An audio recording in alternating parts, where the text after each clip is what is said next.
Գազայում պատերազմ վերսկսվել է, կասեք ինչի հետևանք է մեծ հաշվով։ Այո, ռազմական գործողությունները վերսկսվել են նոր դապով, Իսրայելը հայտարարել է, որ ամբողջ Գազան իր վերահսկողության տակ պիտի առնի։ Իհարկե Համասը իր նախկին ռազմական արկայությունը չունի, անգամ նաև խոսվում է ուրեմն այնտեղ քաղաքական իշխանության փոփոխությունների մասին, ուրեմն քերիների փոխանակումը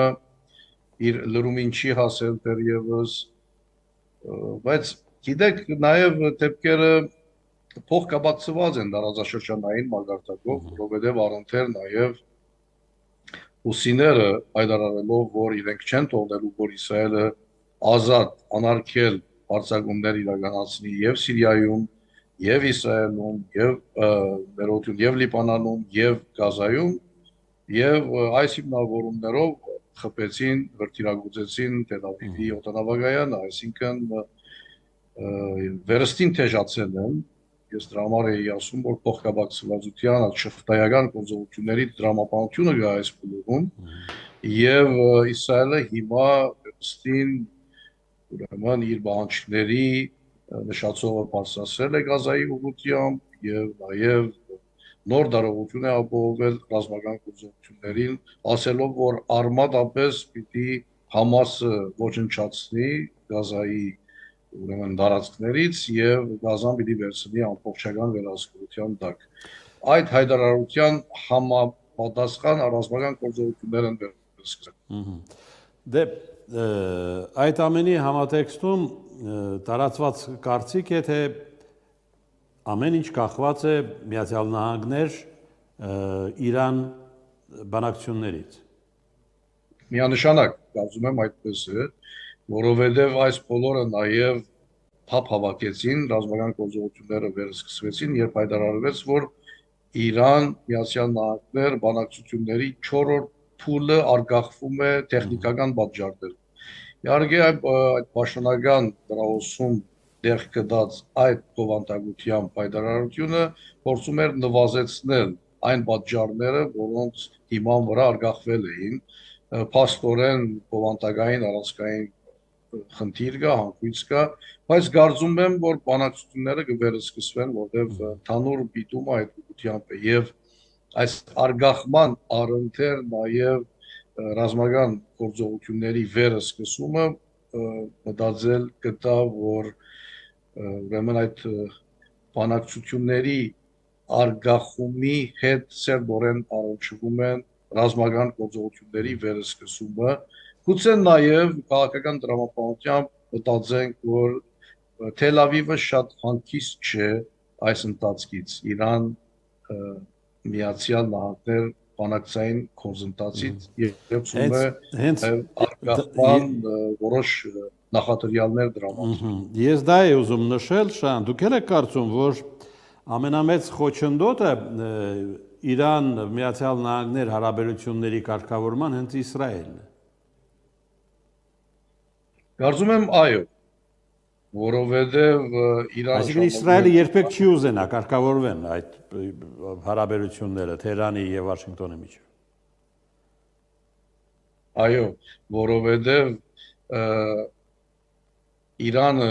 շարունակում է մնալ Իսրայելի անվտանգային համար առաջին սպառնալիքը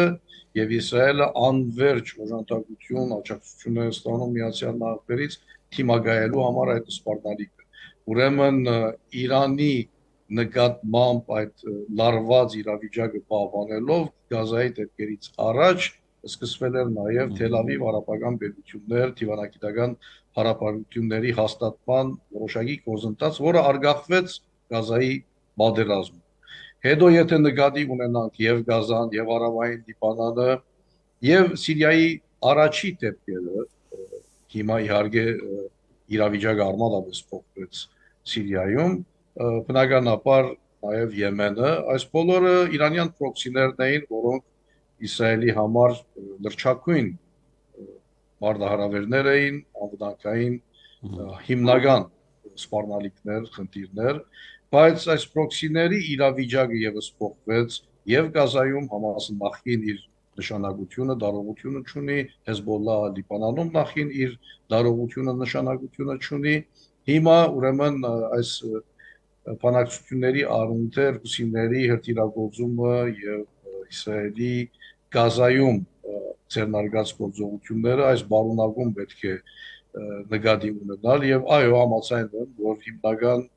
անհանգիստը դժգոհը այս բանակցությունների ընթացքից եւ արդյունավորման հավանականություններից Թել Ավիվն է ստեղծում։ Շան երևի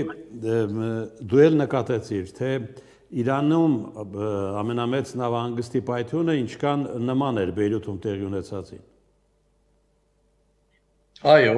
Իրանում իմիջիայլոց արդեն կան ձերբակալվածներ այդ գործով։ Կան ձերբակալվածներ, այդ բոլորի ձալքերը հետաքննությունը կբարձվի, չնայած որոշ քաղաքական տեսություններ շրջանառվում են, որ նույն ցերակիրն է զուգահեռներ են անցկացվում եւ Բեյրութի նավահանգիստի պայթյունին, որտեղ այն ժամանակ եւս իսրայելյան առնչվածության մասին խոսվեց, չնայած որ Բեյրութում հետաքննությունը հստակ եզրակացությունների թերևս չի հանգել, դա եւս պայմանավորված քաղաքական այս վայրի վերումներից, առնչված պետություններից եւ ընդհանուր թողոքոհի հետ կապված հանգամանքներից։ Բայց այո, այդ զուգահեռը կա, մանավանդ նաեւ երկու դեպքում էլ նավահանգիստի իբրև թիրախային կետ նկատի ունենալու, եթե իհարկե բացառում ենք վթարի խնդիրը եւ այստեղ կարծում եմ, որ շատ քիչ է հավանականությունը եւ քաղաքական դրամապանությամբ նավահանգիստները խփելը Զովեզերիա շրջաններ ունեցող երկրների տնտեսության հիմնական հենասյուները քանթելու նպատակով։ Այդ նավահանգստից օգտվում ենք նաեւ մենք իմիջիայլոց։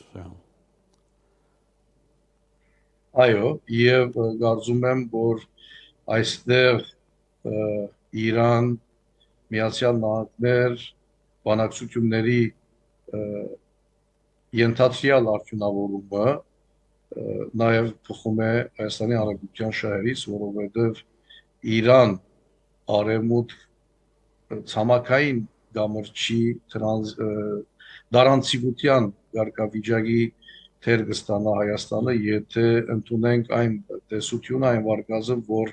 Իրանը տնտեսապես գաբաշրջապակվի, որովհետև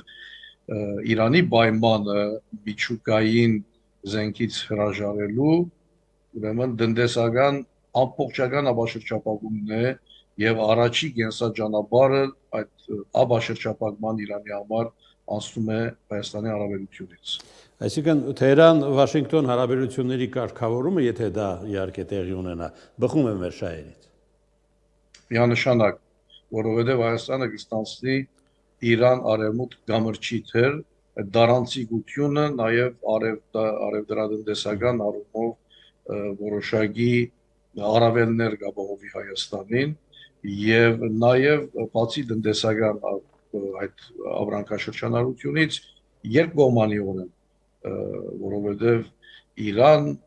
Հայաստան, Վրաստան, Սևձով, Եվրոպա, Արևմուտք եւ հակառակությամբ